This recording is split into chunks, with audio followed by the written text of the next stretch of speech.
আসসালামু আলাইকুম প্রিয় স্বপ্নবাজের দল, আশা করব তোমরা ভালো আছো। জগন্নাথ বিশ্ববিদ্যালয়ে আজকে কিন্তু দ্বিতীয় মেরিট প্রকাশ করেছে এবং প্রথম মাইগ্রেশনের রেজাল্ট প্রকাশ করেছে। তোমাদের কি কি সাবজেক্ট আসলো সেটা তোমরা আমাকে জানাবে, আর এই ভিডিওতে আমরা জানিয়ে দেব জগন্নাথ বিশ্ববিদ্যালয়ের এ ইউনিট বিজ্ঞান ইউনিটে তৃতীয় মেরিটে কত মেরিট পর্যন্ত সাবজেক্ট পেতে পারে, সেই বিষয়টি তোমাদের সাথে একটু কথা বলবো। দেখো, গত ভিডিওতে আমি ধারাবাহিকভাবে যে ইউনিট ভিত্তিক দ্বিতীয় মেরিটে কত দূর পর্যন্ত যেতে পারে সেই সম্ভাব্য একটা রেজাল্ট আমি তোমাদেরকে বলেছিলাম। তো এই দ্বিতীয় মেরিটে কিন্তু তার আশেপাশেই ছিল, ঠিক আছে। যাই হোক, দেখো এই ইউনিটে আমাদের আসন সংখ্যা রয়েছে 840টি। প্রথম মেরিটে 1240 পর্যন্ত গিয়েছিল, দ্বিতীয় মেরিটে 1845 পর্যন্ত গিয়েছে, ঠিক আছে। তো আমরা ধারণা করছি যে তৃতীয় মেরিটে 2200 এর আশেপাশেই থাকবে, ঠিক আছে। তৃতীয় মেরিটে 2150 থেকে 2200-র মধ্যে বা 2150-এর আশেপাশেই তৃতীয় মেরিট পর্যন্ত সাবজেক্ট পাবে ইনশাল্লাহ। তো তোমরা যারা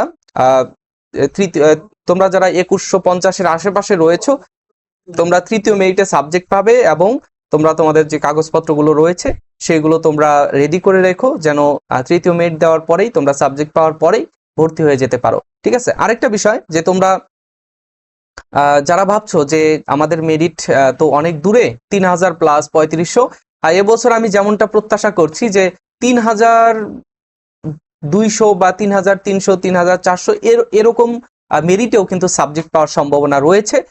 কারণ দেখো, প্রথম মেরিটই 1203 পর্যন্ত, দ্বিতীয় মেরিটই 1800, এইভাবে তৃতীয় চতুর্থ পঞ্চম ষষ্ঠ পর্যন্ত যেতে যেতে দেখবা যে 3500 পর্যন্ত মেরিট পাওয়ার সম্ভাবনা রয়েছে। তো এরকম একটা প্রেডিকশন নিয়ে আমরা সামনের দিকে আগাচ্ছি।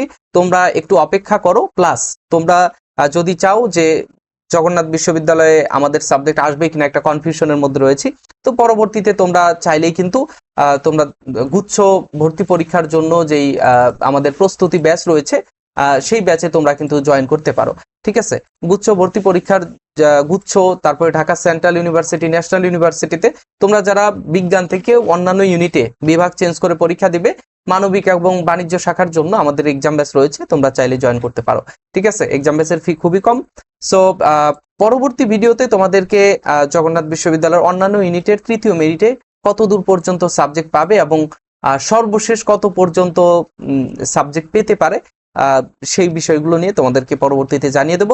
তো ভিডিওতে একটা লাইক করবে এবং চ্যানেলে এবং ফেসবুক পেজের সাথেই থাকবে, আর ডেসক্রিপশন বক্স চেক করবে আমাদের গুরুত্বপূর্ণ আপডেটগুলো জানার জন্য। আর আমাদের পরবর্তীতে সকল ইউনিটের ফ্রি এক্সাম ব্যাচের লিঙ্কও ডেসক্রিপশন বক্সে রয়েছে।